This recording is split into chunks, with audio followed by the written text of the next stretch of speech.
bắt đầu bán. Chỉ thử kia, nãy chỉ thử mà. Chỉ thử kia nó luôn. Nó có chỉ rộng chứ. Ấy giờ tự nhiên yêu. Tư thế tự do. Số sân đảo hú sao? Nó chỉ tranh mà đánh là chỉ tranh mà đỏ cái gì. Nên tôi mà lúc plop ấy. Gồng gì rồi. Đây là tao cua được. Gồng gì á, không đấy này. Nên chỗ dùng cái này. Có người không sân cầu ấy. Trả lời ship uống lúc bé đi. Rổ ấy, rổ tỉnh hết con cha mà. Cái từนี้ตัวkhác. Giỏ mà muốn tròn à. Tôi lấy tôi là. Tôi vậy tôi. Nhẹ cho con đấy. Tôi khoe đi chỗ. Bây giờ đây chỉ là có một thái thế. Nhưng mà mười nó thế nào. 10 triệu tiền đó. Nó bố in thật luôn. Kìa khó à, yêu sai. Sao cho nó đuôi bé nó.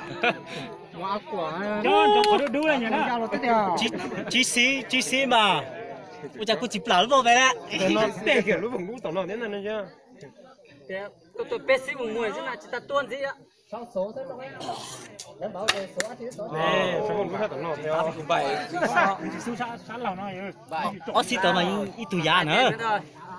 Nên mà một chỗ điện mà ghi cái con mình kia vô đó nên tính đảo xuống có một.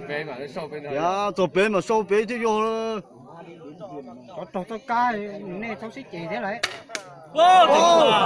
Không biết rồi. Tiền nó vùng mùi á. Mùi cái con đó là. Con hành nổ xuống rồi. Lâu thì hành nổ xuống rồi đấy. Chà, cuối cùng nó đó.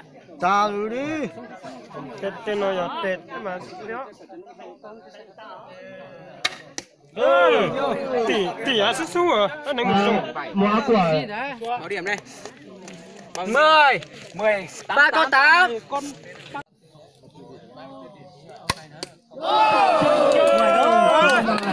Lâu cho hay là phải không? mình ha nó nổi biểu nó cho bỏng đu đó. mày đâu Bỏng đu rồi. Ơi chơi nhà thế. thế nó mà chú tôi vùng Có trò cà phê đó. Chả dùng ly chết xuống con là tay. té xuống Chảnh á. Vâng cho cha. mà cầm cho xin là tuôn nó hò Xuống chỉ trò mà cho thì à. ôi xuống chỉ tàu chìm trộn na thì chỉ ông chỉ cái đó nhưng chỉ này cho tôi nó biết của chị hay mà Xuống chỉ trò mà một cho thì. ý là trong này không Có cây xay đấy anh chưa con nào. cái say mà chắc nó sẽ xuống không nào Chín hành. Họ đặt tranh là lâu mình chỉ tranh đấy. Cho con ra lên xí. Thật đấy.